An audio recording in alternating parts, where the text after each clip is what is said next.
మిత్రులందరికీ శుభోదయం. నేను మీ హరి. మరి చాలా చాలా వాల్యుబుల్ అయినటువంటి గ్రాండ్ టెస్ట్ అండి. మరి మూర్తిమత్వము అనే టాపిక్ నుండి మొదటి గ్రాండ్ టెస్టు. మరి నిన్న వైయక్తిక భేదాలు ప్రజ్ఞ నుండి 1-2 గ్రాండ్ టెస్టుల్లో 200 బిట్లు చేయడం జరిగింది. మరి ఈరోజు వీడియోలో మూర్తిమత్వము అనే టాపిక్ నుండి 100 బిట్లతో, అందులో 2-3 రిపీట్ అవ్వచ్చు, ఇబ్బంది ఏమీ లేదు. అయినప్పటికీ కూడా 100 బిట్లతో గ్రాండ్ టెస్ట్, మొదటి గ్రాండ్ టెస్ట్ అండి. ఇది గ్రాండ్ టెస్ట్ లాగా పనిచేస్తుంది, రివిజన్ లాగా పనిచేస్తుంది. మా ఒక్కసారి మీరు ఫాస్ట్ ర్యాపిడ్ రివిజన్ కూడా పనిచేస్తుందండి. మరి ఈ ర్యాపిడ్ కదా వింటే సరిపోతుందని ఫీల్ అవ్వద్దండి. దయచేసి మీకు ఆన్సర్ వస్తే నేను ఒక్క 5 సెకండ్ల గ్యాప్ అయితే ఇస్తాను. నేనైతే ఆప్షన్లు అయితే చదవను. 5 సెకండ్ల గ్యాప్లోనే మీరు ఆన్సర్ పెట్టడానికి, ఒకటో బిట్ అయితే ఒకటో బిట్టు, రెండో బిట్ అయితే రెండో బిట్టు ఆన్సర్ పెట్టడానికి ట్రై చేయండి. వీలైనంత వేగంగా మన యొక్క ఈ గ్రాండ్ టెస్ట్ని కంప్లీట్ చేద్దామండి. ఓకేనండి. మరి వీడియో నచ్చితే తప్పనిసరిగా అయితే లైక్ చేయండి. ఇలాంటి వీడియోలు మీకు కావాలనుకుంటే ఛానల్ అయితే సబ్స్క్రైబ్ చేసుకోండి. మరి లేట్ లేకుండా టాపిక్లకు వెళ్ళిపోదామండి. మొదటి బిట్ చూద్దామండి. వ్యక్తి యొక్క శారీరక మానసిక లక్షణాలతో కూడిన ప్రవర్తనను ఏమని అంటారు?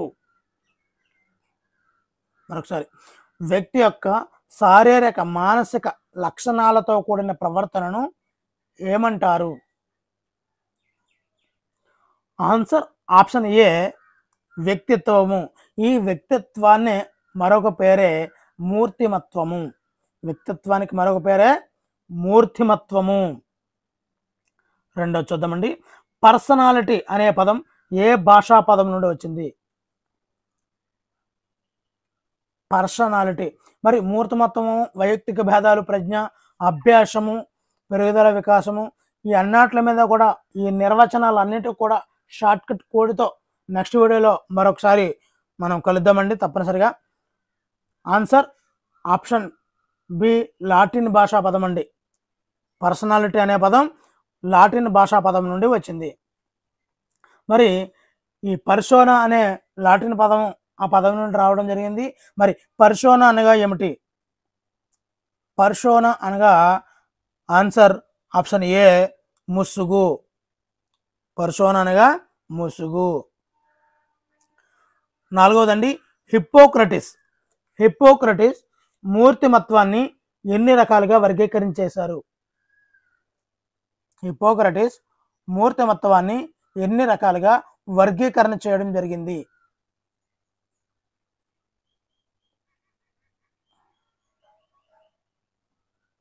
ఆన్సర్ ఆప్షన్ సి, 4 రకాలుగా. వ్యక్తి యొక్క చిత్తవృత్తులు అంటే చేసే పని ఆధారంగా వ్యక్తులను 4 రకాలుగా అభివర్ణించాడండి ఈ హిప్పోక్రటిస్. ఒకటోది ఔత్సాహికులు, చాలా ఇంట్రెస్టింగ్ ఉంటారు. రెండవది విషణ్ణువు. మూడవది పైత్య ప్రవృత్తి కలవారు. నాలుగవది శ్లేష్మ ప్రవృత్తి కలవారు. సో ఈ విధంగా ఔత్సాహికులు, విషణ్ణువు, పైత్య ప్రవృత్తి కలవారు, శ్లేష్మ ప్రవృత్తి కలవారు, ఈ విధమైన 4 రకాలుగా హిప్పోక్రటిస్ మనుషుల యొక్క చిత్త ప్రవృత్తుల ఆధారంగా మూర్తిమత్వాన్ని 4 రకాలుగా వర్గీకరణ చేశారు. మరి హిప్పోక్రటిస్ వర్గీకరణలో లేనిది ఇక్కడ ఈ విధంగా ఆప్షన్లో ఆడ్ మ్యాన్ అవుట్ రూపంలో మనం క్యాన్సిల్ చేయాలండి. ఔత్సాహికులు, విషణ్ణువు, పైత్య ప్రవృత్తి కలవారు, అంతర్వర్తనులు. మరి ఏమై ఉండొచ్చు? ఆన్సర్ ఆప్షన్ డి, అంతర్వర్తనలు. ఔత్సాహికులు ఓకే, విషణ్ణువు ఓకే, పైత్య ప్రవృత్తి కలవారు ఓకే. మరి లేనిదేంది? ఇంకొకటి లేదు కదా హిప్పోక్రటిస్ వర్గీకరణలో, 4వది లేదు కదా. ఆ 4వది ఏంటి? ఎస్, శ్లేష్మ ప్రవృత్తి కలవారు. శ్లేష్మ ప్రవృత్తి కలవారు తీసేసి అంతర్వర్తనలు ఇవ్వడం జరిగింది. కాబట్టి ఔత్సాహికులు, విషణ్ణువు, పైత్య ప్రవృత్తి కలవారు, శ్లేష్మ ప్రవృత్తి కలవారు 4. మరి ఔత్సాహికులలో ప్రవహించే స్రావకం ఏది? ఔత్సాహికులు. ఈ ఔత్సాహికులు అన్న వాళ్ళు ఈ యొక్క హిప్పోక్రటిస్ ప్రకారంగా వాళ్ళు సమగ్రమైనటువంటి మూర్తిమత్వాన్ని కలిగి ఉంటారండి. ఈ ఔత్సాహికులు ఆశావాదులు, త్వరగా సర్దుబాటు అయితే చేసుకుంటుంటారు. ఖచ్చితంగా త్వరగా సర్దుబాటు చేసుకుంటుంటారు. మరి వీళ్ళలో ఎటువంటి స్రావకం ఉంటుంది అంటే ఆన్సర్ ఆప్షన్ సి, రక్తము. మరి ఏడోది, విషణ్ణువులలో ప్రవహించే స్రావకం ఏది? విషణ్ణువులు. ఈ విషణ్ణువులు ఇప్పుడు కూడా ఎలా ఉంటారంటే విచారంగా, నిరాశావాదులుగా ఉంటారండి. వీళ్ళు శారీరకంగా, ఉద్వేగపరంగా కూడా వీళ్ళు చాలా బలహీనంగా ఉంటారండి. వాళ్ళు ఎగ్జాంపుల్కి ఇస్తున్నాడు, హరి ఎల్లప్పుడూ చాలా విచారంగా, దిగులుగా ఉంటాడు. హిప్పోక్రటిస్ ప్రకారంగా హరి ఏంటి? విషణ్ణువు. విషణ్ణువు. ఇక్కడ ఈ విషణ్ణువులు నల్లని పైత్యరసాన్ని కలిగి ఉంటారండి. నల్లని పైత్యరసం. ఇక్కడ ఔత్సాహికులు రక్తాన్ని కలిగి ఉంటారు. ఇక్కడ నల్లని పైత్యరసం, విషణ్ణువు కలిగి ఉంటారండి. మరి మరి పసుపు పైత్య ప్రవృత్తి కలవారు. ఇది పసుపు వర్ణం గల పైత్యరసం కలవారండి. వీళ్ళకి ఎలా ఉంటారంటే కోపం ఉంటుంది, చిరాకు ఉంటుందండి. కోపము, చిరాకు చాలా ఎక్కువ ఉంటాయి. పైత్యం ఎక్కువైపోయింది అంటాం కదా, పసుపు పైత్యము. మరి అదేవిధంగా మరి చివరిగా శ్లేషం చూసుకున్నట్లయితే వీళ్ళు ఎలా ఉంటారంటే చాలా నిదానంగా ఉంటారండి. ప్రతి పనిని చాలా నిదానంగా, నెమ్మదిగా, సోమరిపోతులా చేస్తుంటారు ఈ శ్లేష్మ ప్రవృత్తి గలవారు. అదేవిధంగా మరి నెమ్మది, నిదానము, సోమరితనం ఉంటుంది. అదేవిధంగా ఉద్వేగపరంగా బలంగా ఉంటారండి వీళ్ళు. ఉద్వేగాల పరంగా శ్లేష్మ ప్రవృత్తి కలవారు బలంగా ఉండి శారీరకంగా బలహీనంగా ఉంటారు వీళ్ళు. శారీరకంగా బలహీనము, ఉద్వేగపరంగా బలం. ఓకేనండి. ఈ విధమైనటువంటి ఆప్షన్లో ఆన్సర్లు అండి. మరి క్రెస్మర్ వ్యక్తులను వేటి ఆధారంగా వర్గీకరించాడు? మరి క్రెస్మరు శరీర నిర్మాణం ఆధారంగా వ్యక్తులను వర్గీకరించారండి. అసలు ఫస్ట్ క్రెస్మరు జర్మనీ దేశస్థుడండి. జర్మనీ దేశస్థుడు. ఈ శరీర నిర్మాణం ఆధారంగా వ్యక్తులను విభజించడం అయితే జరిగిందండి. Okay, right. 9వ బిట్ చూద్దామండి. క్రెస్మర్ వర్గీకరణలో లేనిది. ఇప్పుడే చెప్పుకున్నాము, క్రెస్మర్ జర్మనీ దేశస్థుడు. క్రెస్మర్ 3 రకాలుగా వ్యక్తులను వర్గీకరించారు. అందులో ఒకటోది పేవరకాయలు, ప్రాంసుకాయలు, క్రీడాకాయలు అండి. మరి ఇందులో లేనిది ఏదండి? ఆన్సర్ ఆప్షన్ డి, స్థూలకాయలు అనేది లేదు. స్థూలకాయలు అనేది లేదు. మరి ఈ పేవరకాయల గురించి చూద్దామండి ఒకసారి. ఈ పేవరకాయలు లావుగా ఉంటారు, కలుపుగోలుగా ఉంటారు, ఉల్లాసంగా ఉంటారండి. ఉల్లాసము, కలుపుగోలు, లావుగా ఉంటారు. వాళ్ళు పేవరకాయలు. మరి అదేవిధంగా ప్రాంసుకాయలు చూద్దామండి. ప్రాంసుకాయలు చూస్తున్నట్లయితే సన్నంగా ఉంటారు, బలహీనంగా, వాళ్ళు సిగ్గుపడుతూ ఉంటారు, అంతర్వర్తనలుగా కూడా ఉంటారు. ఎగ్జాంపుల్ ఏ విధంగా ఇస్తుంటాడు? హరి సన్నంగా, పొడవుగా ఉండి చాలా సిగరి అంటే సిగ్గుతో ఉంటాడు. అయినా హరి క్రెస్మర్ ప్రకారం దీనిలో ఏ వర్గీకరణలోకి వస్తాడు అంటాడు అంటే ప్రాంసుకాయలు అండి. సో ఆ విధమైనటువంటి ఎగ్జాంపుల్స్ ఇస్తుంటాడండి. నెక్స్ట్ క్రీడాకాయలు మనం చూసుకున్నట్లయితే మరి ఖండపుష్టి కలిగి ఉంటాడండి. ఖండపుష్టి కలిగి ఉంటాడు. క్రీడాకాయలు కదా, మరి ఖండపుష్టిని కలిగి ఏ విషయంలోనైనా ఎక్కువ సర్దుబాటు కలిగి ఉంటాడండి. మరి సర్దుబాటు ఉంటూ కండపుష్టి ఉంటే క్రీడాకాయలండి. లావుగా, కలుపుగోలుగా, ఉల్లాసంగా ఉంటే పేవరకాయలండి. అదే ప్రాంసుకాయలు అంటే సన్నంగా, పొడవుగా, సిగ్గుతో ఉంటే అతను ప్రాంసుకాయలండి. మరి స్థూలకాయలు లేదండి. ఈ క్రెస్మరు జర్మనీ దేశస్థుడండి. నెక్స్ట్ 10వది, షెల్టన్ వర్గీకరణ దేని ఆధారంగా జరిగింది? మరి శరీర నిర్మాణం ఆధారంగా క్రెస్మర్ చేయడం జరిగింది. మరి షెల్టన్ కూడా శరీర ఆకృతి ఆధారంగా చేయడం జరిగిందండి. శరీర ఆకృతి ఆధారంగా వ్యక్తులను వర్గీకరణ అయితే చేశారు. మరి ఈ షెల్టన్ వర్గీకరణలో రకాలు ఒకసారి మనం చూసుకున్నట్లయితే ఒకటోది స్థూలకాయలు, మధ్యమకాయలు, లంబకృశకాయలు. మరి దీన్ని కూడా ఒకసారి చూసేద్దామండి. మరి స్థూలకాయలు అంటే ఏమిటి? స్థూలకాయలు అంటే లావుగా ఉంటారు, కొవ్వు కలిగిన వారు ఈ యొక్క స్థూలకాయలు అండి. స్థూలము అంటే లావు, కొవ్వును కలిగి ఉన్నవారు. ఈ స్థూలకాయలు ఏ విధంగా ఉంటారంటే కలుపుగోలుతనం ఉంటారండి, సాంఘిక పరిపక్వత ఎక్కువగా ఉంటారు, ప్రతి విషయాన్ని కూడా తేలిగ్గా తీసుకుంటారు. ఓకేనండి, వీళ్ళు స్థూలకాయలు అండి. మరి ఎగ్జాంపుల్కి ఈ విధంగా అడుగుతుంటాడు, ఊర్లో అందరినీ కలుపుకొని పోతూ చాలా బొద్దుగా కనిపించే హరి షెల్టన్ ప్రకారం ఏ వర్గీకరణ? స్థూలకాయుడు. నెక్స్ట్ నెక్స్ట్ చూసుకున్నట్లయితే మధ్యమకాయలు చూద్దామండి. ఈ షెల్టన్ ప్రకారంగా మధ్యమకాయలు ఏ విధంగా ఉంటారు అంటే బలిష్ఠులు అండి, కండపుష్టి కలవారు. మరి ఇంతకుముందు మనం చెప్పుకున్నట్టు క్రష్మర్ చెప్పుకున్నట్టు అందులో క్రీడాకాయుడు ఉన్నాడు కదండి, ఆ విధంగా ఇక్కడ మధ్యమకాయుడు అండి. ఇక్కడ బలిష్ఠులు కండపుష్టి కలిగి ఉంటారండి వీళ్ళు. ఎవరు? మధ్యమకాయలు. నెక్స్ట్ చివరిగా మరి లంబకృషకాయలు అంటే సన్నంగా, పొడవుగా, బలహీనంగా ఉంటారు. ఇక్కడ సిగ్గును యాడ్ చేయలేదండి, సిగ్గును యాడ్ చేయలేదు. మరి ఇది క్రస్మర్లో ఉన్నటువంటి ఒక వర్గీకరణకి ఈ లంబకృషకాయలకి సిమిలారిటీ ఉందండి, అవే ప్రాంశకాయలు అండి. అందుకే మనం కన్ఫ్యూజ్ పడుతుంటాం. షెల్టన్ స్థూలకాయలు, మధ్యమకాయలు, లంబకృషకాయలు. క్రస్మర్ పేసరకాయలు, క్రీడాకాయలు, ప్రాంశకాయలు. ఎక్కడ కూడా కన్ఫ్యూజ్ అవ్వద్దు. ఒక టేబుల్ రూపంలో వేసుకోండి, జస్ట్ చిన్న టేబుల్తో క్లియర్ అయిపోతుందండి ఇది. యూంగ్ ఈ యూంగ్ వ్యక్తులను వేటి ఆధారంగా వర్గీకరించాడు?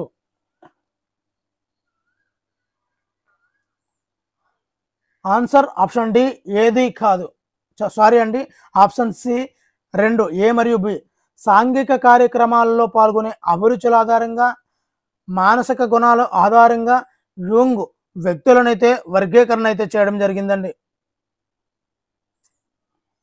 13వదండి, యూంగ్ వర్గీకరణలో ఎన్ని రకాలు కలవు? యూంగ్ ఇంతకుముందు చెప్పుకున్నాము, యూంగ్ ఏ విధంగా వ్యక్తులను వర్గీకరించాడంటే సాంఘిక కార్యక్రమాల్లో పాల్గొనే అభిరుచుల ఆధారంగా వ్యక్తులు వర్గీకరించారు, అదేవిధంగా మానసిక గుణాల ఆధారంగా కూడా వ్యక్తులు వర్గీకరించారని చెప్పాను. ఇప్పుడు యూంగ్ వర్గీకరణలో ఎన్ని రకాలు ఉన్నాయి? ఆన్సర్ ఆప్షన్ బి 3 రకాలండి. మరి మరి ఆ 3 రకాలు ఏమిటి అన్నది ఒకసారి చూద్దామండి.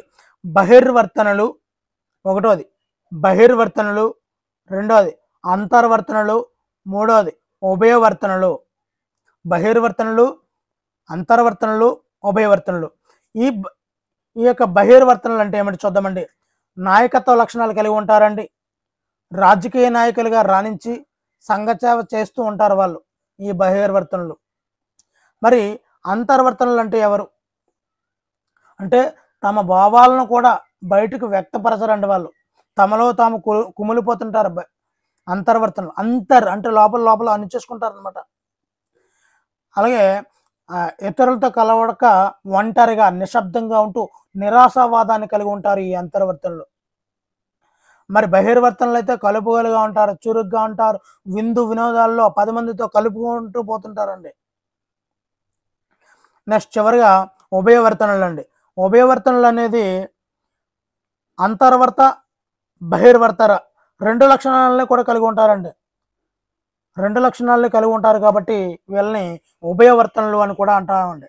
సో యూంగ్ వర్గీకరణలో 3 రకాలు ఉన్నాయి, అంతర్వర్తనలు, బహిర్వర్తనలు, ఉభయవర్తనలు అండి. ఇదండి. మరి 14వది, విలువల ఆధారంగా, వాల్యూస్ ఆధారంగా వ్యక్తులను వర్గీకరించిన శాస్త్రవేత్త ఎవరు? ఇప్పుడు చెప్పుకున్నాము, యూంగ్ ఏ విధంగా వర్గీకరణ చేశారు, షెల్డన్ ఏ విధంగా వర్గీకరణ చేశారు, ఆల్రెడీ చెప్పుకోవడం జరిగింది. ఇప్పుడు విలువల ఆధారంగా ఎవరు వర్గీకరణ చేశారు అంటే ఆన్సర్ ఆప్షన్ సి స్ప్రేంజర్. స్ప్రేంజర్ విలువల ఆధారంగా వర్గీకరణ చేయడం జరిగింది. మరి స్ప్రేంజర్ ప్రకారము మేధావులు శాస్త్రవేత్తలు ఏ విలువలను కలిగిన వారు? ఆన్సర్ ఆప్షన్ సి సైద్ధాంతిక విలువలను కలిగి ఉన్నారు, సైద్ధాంతిక విలువలను కలిగి ఉన్నారు. మరి కాట్రిల్ ప్రకారము వ్యక్తిలో స్థిరంగా ఉండే లక్షణాలు ఏమిటి? ఇంకా ఇంతకుముందు బిట్లో మనం చూసుకున్నట్లయితే స్ప్రేంజర్ ప్రకారము ఏ ఏ విలువలు ఏంటి అన్నది చూసుకున్నట్లయితే ఆర్థిక విలువలు బిల్ గేట్స్, అంబానీ. అదే సాంఘిక విలువలు చూసుకున్నట్లయితే ఉద్యమ స్ఫూర్తితో నాయకత్వ లక్షణాలతో సంఘ సేవ చేసేవారు అందరూ కూడా ఈ వినోబా భావే, గాంధీజీ, అన్నా హజారే వీళ్ళందరూ కూడా సాంఘిక విలువలను కలిగి ఉన్నారండి. మరి రాజకీయ విలువలు కలిగి ఉంటే రాజకీయ ప్రాబల్యం కోసం పాటుపడుతూ ఇతరులను ఒప్పించగలిగిన నైజం ఉంటుందండి వీళ్ళకి. సో వీళ్ళందరూ ఇంకా మతపరమైన విలువలు కలిగిన వారు, సౌందర్య ఆరాధీయ విలువలు కలిగిన వారు, ఇలా అనేక రకమైనటువంటి విలువలతో కూడినటువంటి వర్గీకరణ ఈ స్ప్రేంజర్ చేయడం జరిగిందండి. మరి కాటిల్ ప్రకారము వ్యక్తిలో స్థిరంగా ఉండే లక్షణాలు ఏంటి? ఆన్సర్ ఆప్షన్ బి మూల లక్షణాంశాలు అండి. మూల లక్షణాంశాలు, స్థిరంగా ఉండే లక్షణాంశాలు మూల లక్షణాంశాలు. మరి కాటిల్ మూర్తిమత్వ కారకాల నక్షలో ఎన్ని మూల లక్షణాంశాలు ఉన్నాయి?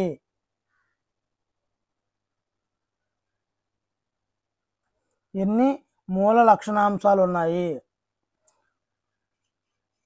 ఆన్సర్ ఆప్షన్ బి 16 మూల లక్షణాంశాలు అయితే ఉన్నాయండి. మరి అలాగే ఉపరితల లక్షణాంశాలు, మూల లక్షణాంశాలు, ప్రాథమిక లక్షణాంశాలు ఇవన్నీ కూడా చెప్పారండి.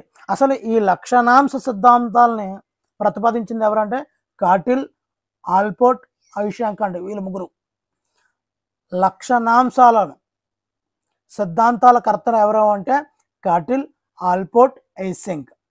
ఇందులో ప్రాథమిక లక్షణాంశాలు అనేవి ఉంటాయండి, అవి 171 అండి.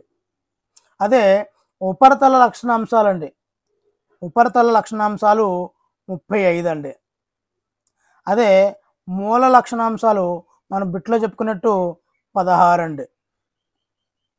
ఇది చాలా చాలా ఇంపార్టెంట్ అండి. ఓకేనండి. నెక్స్ట్ ఆల్పోర్ట్ ప్రకారము వ్యక్తిలో దాదాపు స్థిరంగా ఉండే గుణం ఏది? దాదాపు స్థిరంగా ఉండే గుణము. ఆన్సర్ ఆప్షన్ ఏ ప్రాథమిక లక్షణాంశాలు. ప్రాథమిక లక్షణాంశాలు. ప్రతి వ్యక్తిలో కూడా ఏదో ఒక రూపంలో ఎంతో కొంత ఈ ప్రాథమిక లక్షణాలు ఉంటాయి, ఇది స్థిరంగా ఉంటాయి అని ఆల్పోర్ట్ చెప్పడం జరిగిందండి. నెక్స్ట్ 19ది మనోవిశ్లేషణ సిద్ధాంతం దేనికి ప్రాధాన్యతనిస్తుంది? చాలా చాలా చాలా ఇంపార్టెంట్ పెట్టండి. ఆన్సర్ ఆప్షన్ సి అచేతన మనస్సుకు మనోవిశ్లేషణ సిద్ధాంతము ఎక్కువ ప్రాధాన్యత ఇస్తుందండి. అందుగురించనే ఈ మనోవిశ్లేషణ సిద్ధాంతానికి మరో పేరే అచేతన ప్రేరణ సిద్ధాంతం అని కూడా అంటారండి. అచేతన ప్రేరణ సిద్ధాంతము అని కూడా మనోవిశ్లేషణ సిద్ధాంతానికి మరో పేరు ఉంటుందండి. మరి ఈ మనోవిశ్లేషణ సిద్ధాంతాన్ని ప్రతిపాదించినది ఎవరు?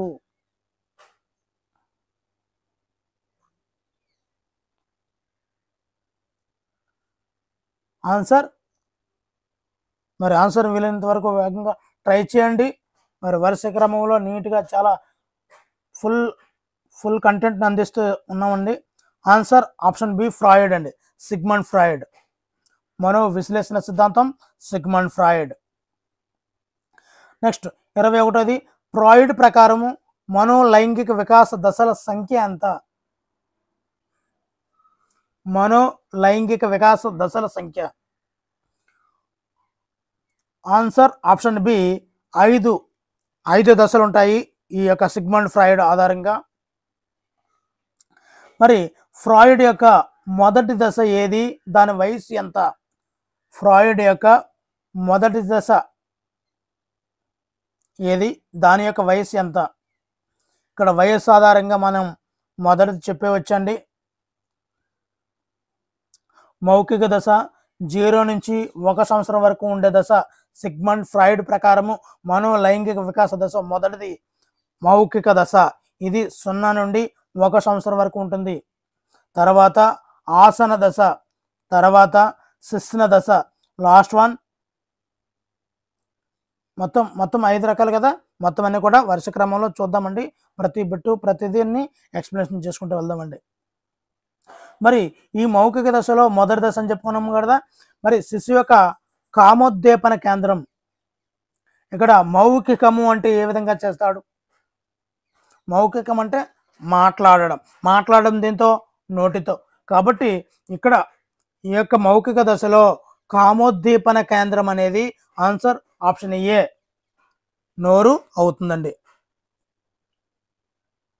మరి ఆసన దశ వయస్సు ఎంత?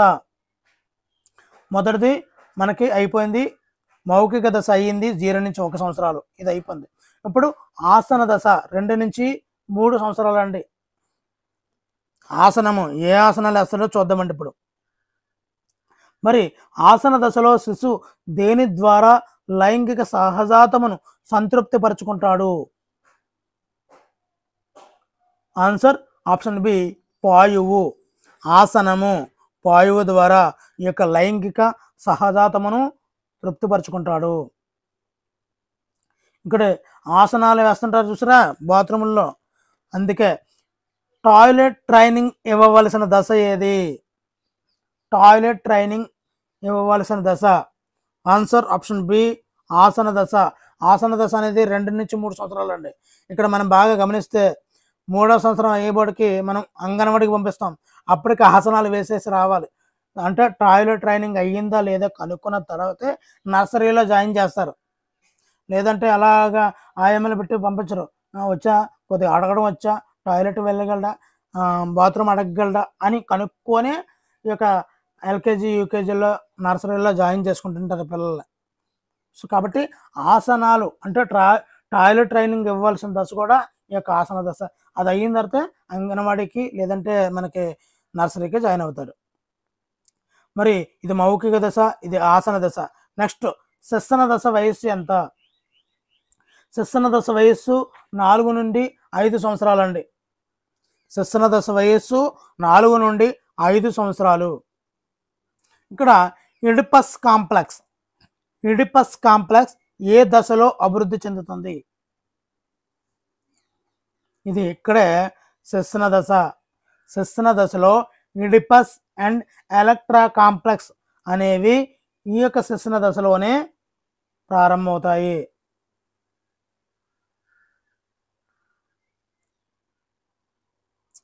మరి ఇడిపస్ కాంప్లెక్స్లో ప్రత్యర్థి ఎవరు? ఇడిపస్, ఇక్కడ కన్ఫ్యూజ్ పడొద్దండి. ఇడి తండ్రి, ప్రత్యర్థి గురించి చెప్తున్నాను నేను. ఇడి తండ్రి గుర్తుపెట్టుకోండి సింపుల్గా. ఇడి అంటే తండ్రి, ఎలక్ట్రా తల్లి, ఎలక్ట్రా కాంప్లెక్స్ అంటే తల్లి, ఇడిపస్ తండ్రి. ఈ విధంగా మనం గుర్తుపెట్టుకోవచ్చు. ఇక్కడ ప్రత్యర్థి ఎవరు అంటే ఇడి తండ్రి. మరి ఇప్పుడే చెప్పాను ఎలక్ట్రా కాంప్లెక్స్ ఎలా అంటే తల్లి. ఎలక్ట్రో కాంప్లెక్స్లో ప్రత్యర్థి తల్లి. అవి కొన్ని బిట్లు రిపీట్ అవుతాయండి, మిత్రులు గమనించాలి. నెక్స్ట్ గుప్త దశ వయస్సు ఎంత? ఆల్రెడీ చెప్పుకున్నాము మౌఖిక దశ. తర్వాత ఏంటండి ఆసన దశ, శిశన దశ. ఇప్పుడు గుప్త దశ అండి. గుప్త దశ 6 నుంచి 11 సంవత్సరాలు. 6 నుంచి 11 సంవత్సరాలు అండి. నెక్స్ట్ జననాంగ దశ ప్రారంభమయ్యే దశ ఏది?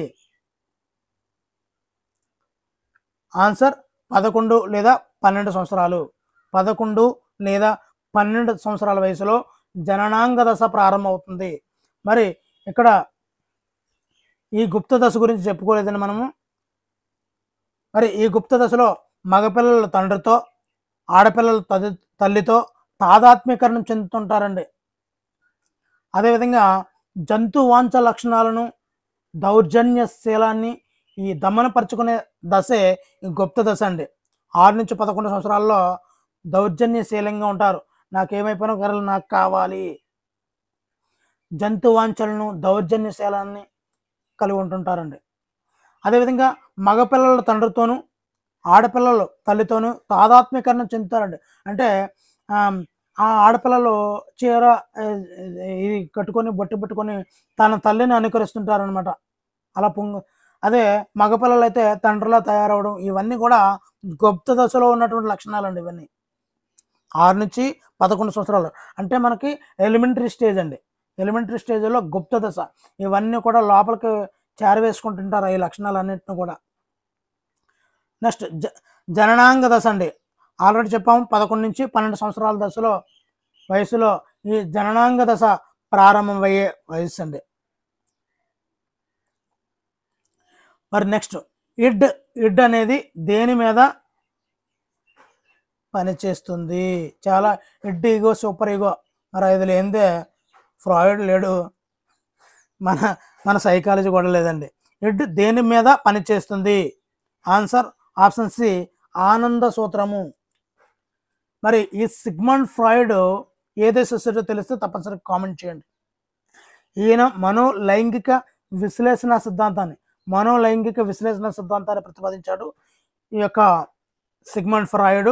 ఆయన ఏ దేశానికి చెందినవాడు తెలిస్తే కామెంట్ చేయండి. మరి ఇక్కడ ఇడ్ అనేది నీతి నియమాలు పాటించదండి, తప్పొప్పులు తెలియదండి, యుక్తాయుక్త విచక్షణ లేదండి అసలు ఈ ఇడ్కి. అదే సింపుల్గా చెప్పాలంటే మనసులో ఉన్న రాక్షసుడే ఇడ్ అండి. తనకు అయ్యిందే కావాలి, తన ఆనందమే ముఖ్యం, ఎదుటి వాళ్ళు బాధపడినా తన ఆనందమే ముఖ్యము. కాబట్టి ఇక్కడ మనసులో ఉన్న రాక్షసే ఇడ్. ఆనంద సూత్రాన్ని ఆధారంగా పనిచేస్తుందండి.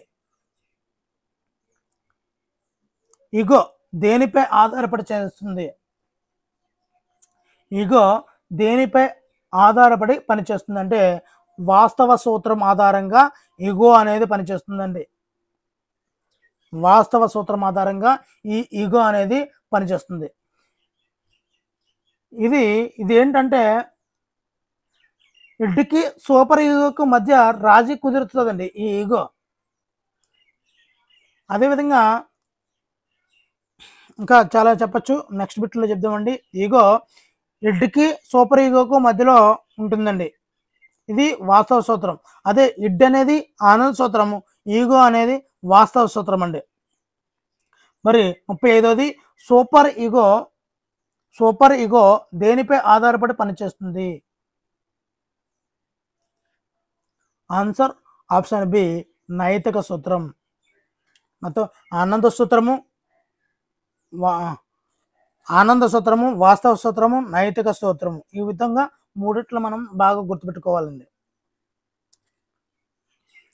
వ్యక్తి ఉనికిని రూపొందించేది ఏది? చాలా ఇంపార్టెంట్ పెట్టండి ఇది. వ్యక్తి ఉనికిని రూపొందించేది ఆన్సర్ ఆప్షన్ బి ఈగో అండి. వాస్తవ సూత్రంలోనే ఉనికి ఉంటుంది, వాస్తవ సూత్రంలోనే ఉనికి ఉంటుంది కాబట్టి ఈగో అండి, ఈగో. మరి మనిషి యొక్క అంతరాత్మ మరియు మనస్సు యొక్క విమర్శకుడు ఏది? మనిషి యొక్క అంతరాత్మ మరియు మనస్సు యొక్క విమర్శకుడు ఏది? Answer option C super ego. దీనికో మరో పేరే ఆద్యహం అని కూడా పిలుస్తూ ఉంటామండి. సూపర్ ఈగోకు మరో పేరును. మరి పిల్లలలో ఎక్కువగా కనిపించే స్వభావం ఏది? పిల్లలలో ఎక్కువగా కనిపించే స్వభావం ఆన్సర్ ఆప్షన్ సి ఇడ్. నాకు ఇస్తావా చస్తావా, నేను తిన్నను, నాకు కావాలి. ఆనంద సూత్రాన్ని ఆధారంగా పిల్లల్లో ఎక్కువగా ఇడ్ అనేది ఎక్కువగా కనిపిస్తుంటుందండి.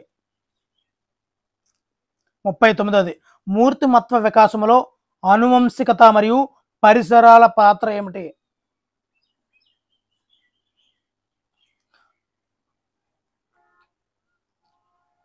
ఆన్సర్ ఇవన్నీ కూడా మూర్తిమత్వం వికాసంలో ఆనువంశికత, పరిసరాలు సమిష్టిగా ఉంటాయండి. ఒకదానికొకటే సంబంధం లేకుండా ఉండదు, సమిష్టిగా ఉంటాయి రెండు కలిసి. 40వది మూర్తిమత్వం దేని సమిష్టి ఉత్పన్నము? మరి ఆనువంశికత మరియు పరిసరాల సమిష్టి ఉత్పన్నమే ఈ యొక్క మూర్తిమత్వము. 41వది మనో విశ్లేషణ సిద్ధాంతం ప్రకారము వ్యక్తి యొక్క దేనికి ప్రాధాన్యతను ఇవ్వడం జరుగుతుంది? ఇక్కడ మనో విశ్లేషణ సిద్ధాంతానికి మరో పేరు ఉందని చెప్పాను. దానిలోనే మనకి ఆన్సర్ తెలుస్తుంది. సిగ్మండ్ ఫ్రాయిడ్ చెప్పాడు. ఆన్సర్ ఆప్షన్ సి, అచేతన మనస్సు. అచేతన మనస్సు. ఇంక ఇక్కడ వచ్చిందండి. మనో విశ్లేషణ సిద్ధాంతం యొక్క మరో పేరు ఏమిటి? దీని కిందకి ఆల్రెడీ చెప్పడం జరిగింది కాబట్టి ఇప్పుడు ఆన్సర్ చెప్పను. వీలైనంత వరకు ఆన్సర్ని కామెంట్ చేయండి. మనో విశ్లేషణ సిద్ధాంతం యొక్క మరో పేరు, ఆన్సర్ని కామెంట్ బాక్స్లో పోస్ట్ చేయండి. 43వది, సిగ్మండ్ ఫ్రాయిడ్ ప్రకారం వ్యక్తి చైతన్యవంతుడిగా ఉన్నప్పుడు జ్ఞానేంద్రియాల ద్వారా స్వీకరించే అనుభవాలు ఏ మనస్సులో ఉంటాయి? వ్యక్తి చైతన్యవంతంగా ఉన్నప్పుడు జ్ఞానేంద్రియాల ద్వారా స్వీకరించే అనుభవాలు ఏ మనస్సులో ఉంటాయి?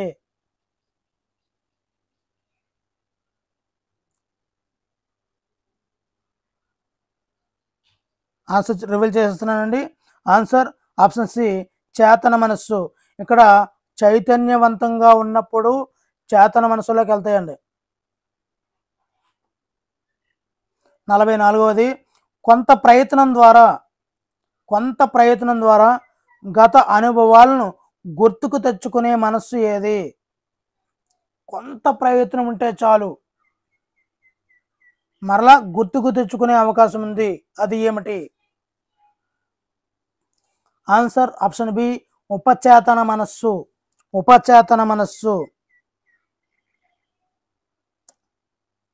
45వది, చిన్ననాటి అనుభవాలు, తీరని కోరికలు, బాధాకరమైన సంఘటనలు ఏ మనసులో శాశ్వతంగా ఉంటాయి? ఇప్పుడు మనం విశ్లేషణవాదం వచ్చేస్తుందండి. ఆన్సర్ ఆప్షన్ సి, అచేతన మనస్సులో ఈ యొక్క చిన్ననాటి అనుభవాలు, తీరలేనటువంటి కోరికలు, బాధాకరమైనటువంటి సంఘటనలు ఇవన్నీ కూడా అచేతన మనస్సులో తిష్ట వేసుకొని కూర్చుంటాయండి. మరి ఫ్రాయిడ్ ప్రకారము ప్రతి శిశువులో కూడా ఎంతో కొంత ఉంటుంది. ఏది? Answer option B, libido. దీనినే లైంగిక శక్తి అని కూడా అంటారు. లైంగిక శక్తి అని కూడా అంటారు.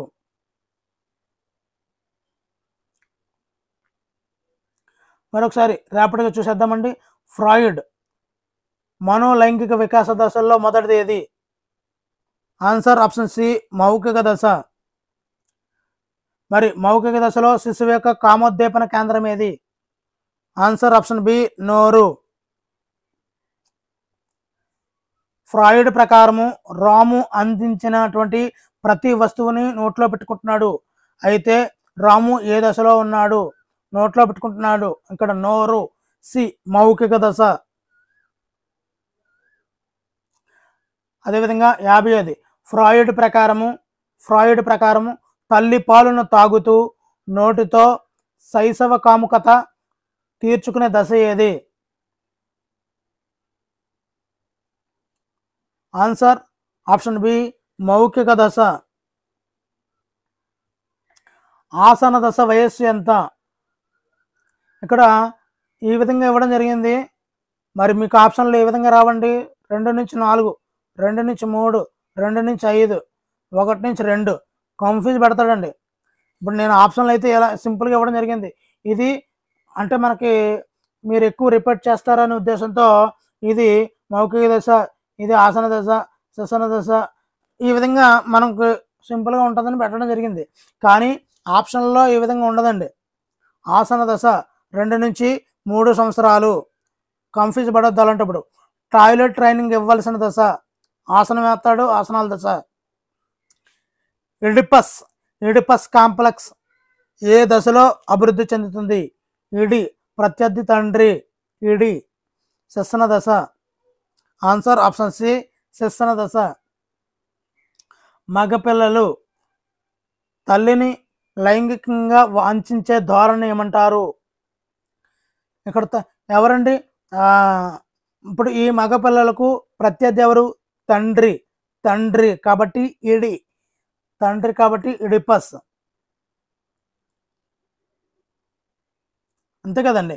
మగపిల్లలు తల్లిని లైంగికంగా వాంఛించే ధోరణిని ఇక్కడ ఇడిపస్ అంటారు. ఎందుకు? ఇక్కడ తండ్రి ప్రత్యర్థి కాబట్టి ప్రత్యర్థి ఎప్పుడైతే తండ్రి అయ్యాడో ఇడిపస్ కాంప్లెక్స్ అయిపోతుంది. ఆ విధంగా కూడా మనము గుర్తుపెట్టుకోవచ్చు. 55వది ఆడపిల్లల తండ్రిని లైంగికంగా వాంఛించే ధోరణి ఏమంటారు? ఇక్కడ తల్లి ప్రత్యర్థి అవుతుంది. తల్లి కాబట్టి ఎలక్ట్రా కాంప్లెక్స్ వస్తుంది ఆన్సర్.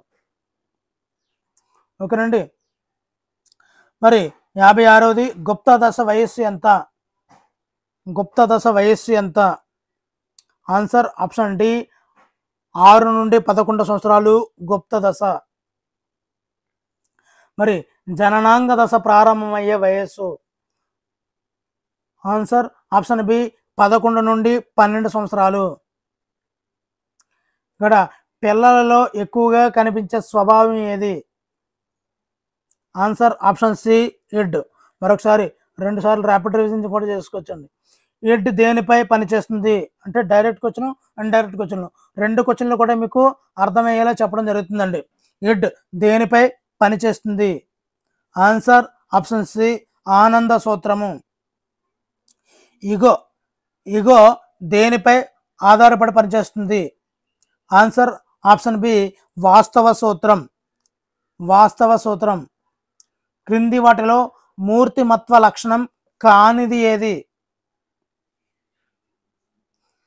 ఆన్సర్ ఆప్షన్ డి మూర్తిమత్వము స్తబ్దమైనది అనేది సరైనది కాదండి.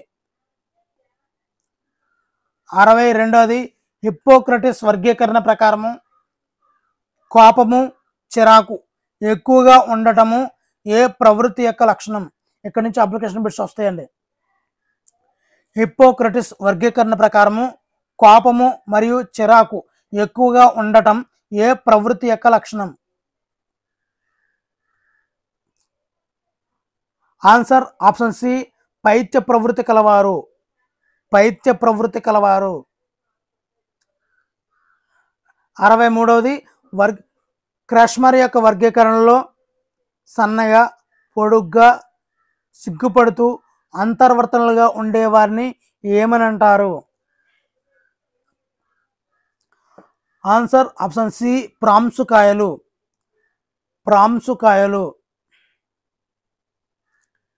64వది షెల్డన్ ప్రకారము కలుపుగోలుతనము మరియు సాంఘిక పరిపక్వత కలిగినటువంటి స్థూలకాయుల లక్షణం ఏది?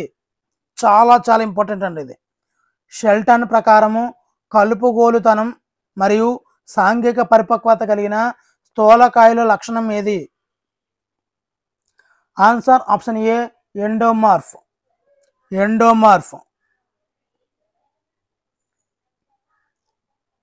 నెక్స్ట్ 65వది యూంగ్ ప్రకారము ఊహాశక్తి ఎక్కువగా ఉంటూ స్థిరమైన ఆలోచనలు చేస్తూ కళలు మరియు సాహిత్యాలలో ప్రావీణ్యం చూపేవారు ఎవరు? మరొకసారి అండి. యూంగ్ ప్రకారము ఊహాశక్తి ఎక్కువగా ఉంటూ స్థిరమైన ఆలోచనలు చేస్తూ కళలు మరియు సాహిత్యాలలో ప్రావీణ్యం చూపేవారు ఎవరు? ఆన్సర్ ఆప్షన్ బి అంతర్వర్తనలు. అంతర్వర్తనలు.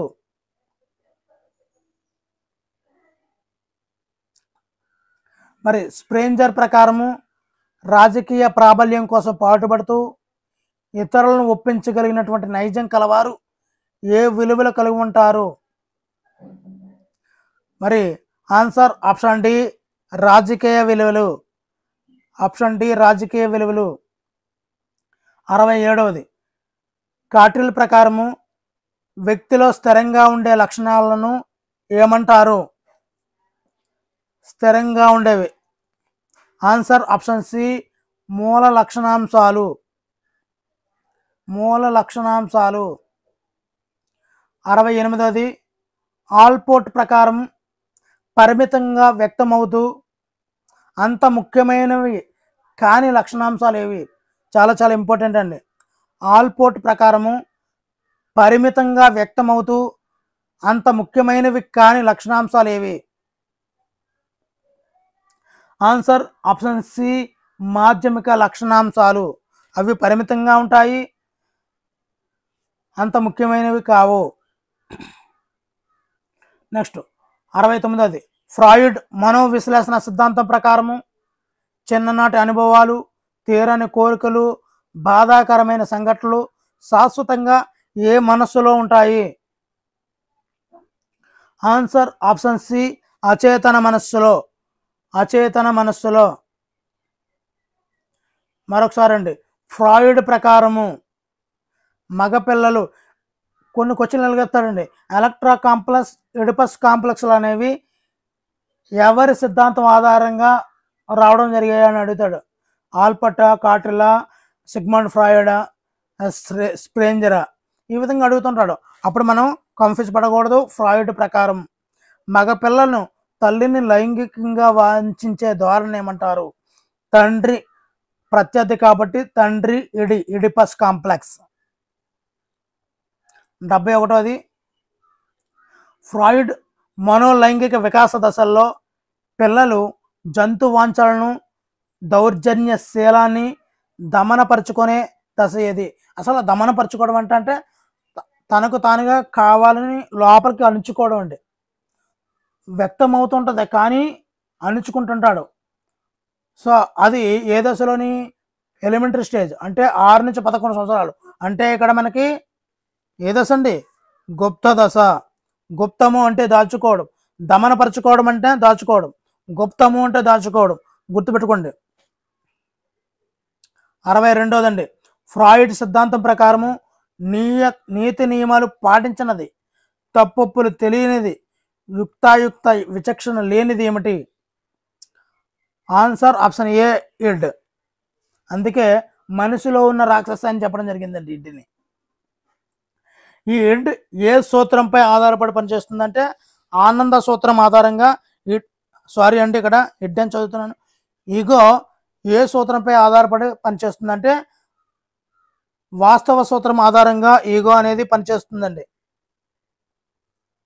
మరి మనిషి యొక్క అంతరాత్మ, మనసు యొక్క విమర్శకుడు ఏది? చాలా చాలా చాలా ఇంపార్టెంట్ అండి.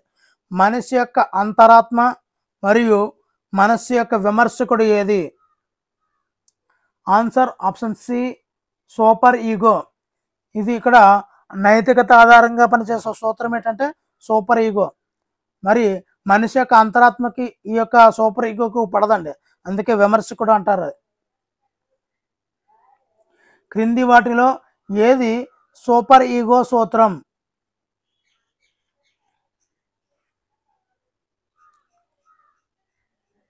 ఆన్సర్ ఆప్షన్ సి, నేను ఎలాగైతే చేయాలో అలాగే చేస్తాను. మరి ఇక్కడ చూడండి, నేను సంతోషంగా ఉండటానికి చేస్తాను. ఏదండి ఇది? ఇడ్, ఆనంద సూత్రం. ఇక్కడ ఆనందం కనిపిస్తుంది. ఇక్కడ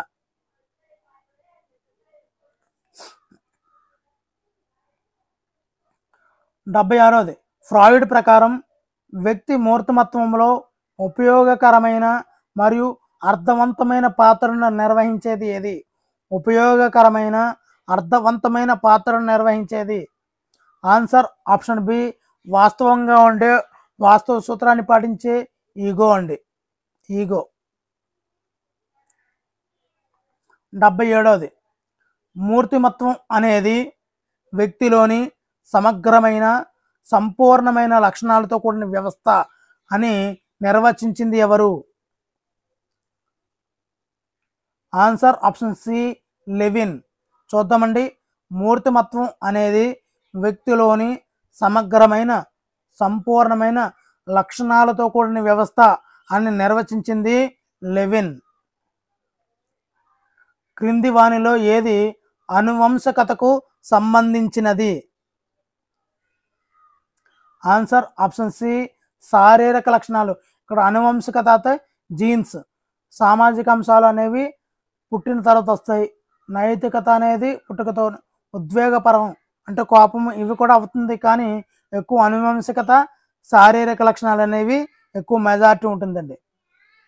79ది రాము ఎల్లప్పుడూ నవ్వుతూ నలుగురిని నవ్విస్తూ ఉంటాడు. హిప్పోక్రటిస్ ప్రకారము రాములో ప్రవహించే స్రావకం ఏది? హౌస్ సైకిల్ కదండి హిప్పోక్రటిస్ ప్రకారం. హౌస్ సైకిల్లో ఏముంటుంది?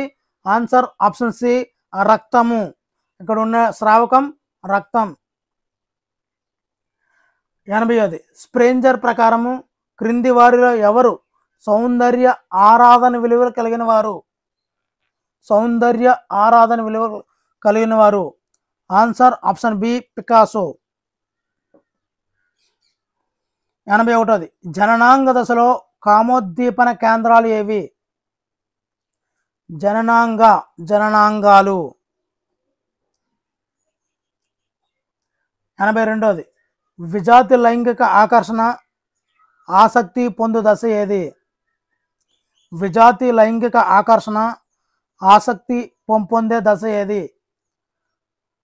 ఆన్సర్ ఆప్షన్ బి జననాంగ దశ. 83. పిల్లల్లో దౌర్జన్యశీలం లైంగిక వాంఛలు సహజమని తెలిపే సిద్ధాంతం ఏది? ఈ దౌర్జన్యశీలం లైంగిక వాంఛలు సహజం అని తెలిపే సిద్ధాంతం. ఆన్సర్ ఆప్షన్ బి మనోవిశ్లేషణ సిద్ధాంతం.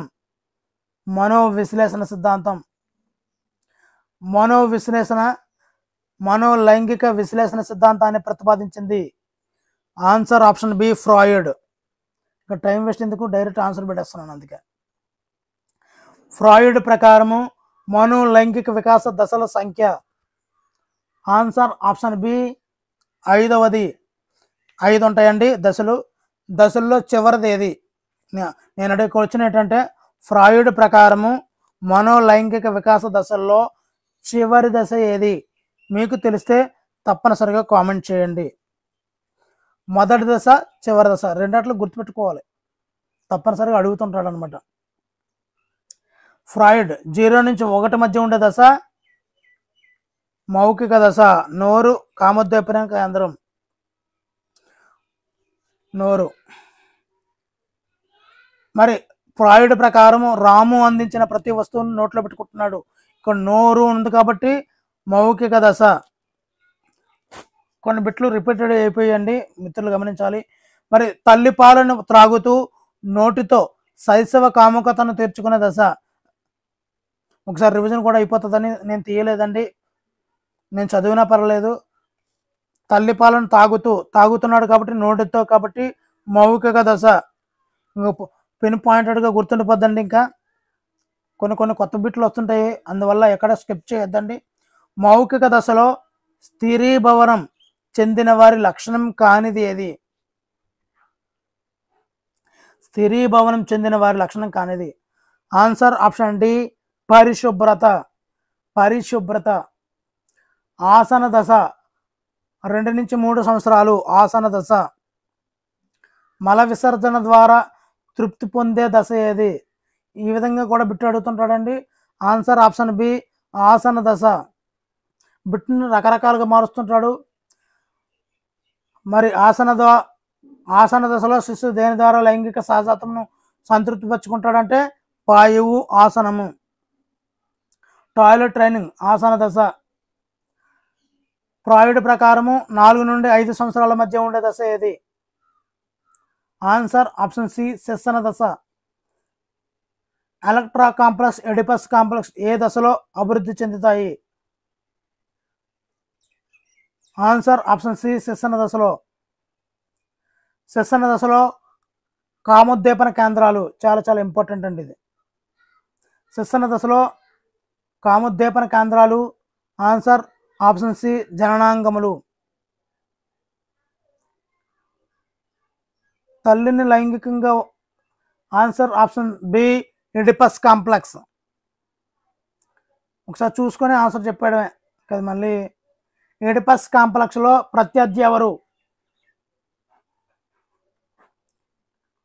ఎలక్ట్రో కాంప్లెక్స్లో చివరి పెట్టండి. ఎలక్ట్రో కాంప్లెక్స్లో ప్రత్యర్థి ఎవరు?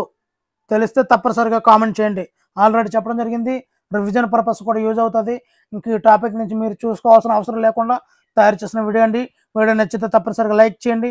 ఇలాంటి మరిన్ని వీడియోలు కావాలనుకుంటే ఛానల్ సబ్స్క్రైబ్ చేసుకోండి. Thank you for watching. Me Hari signing out.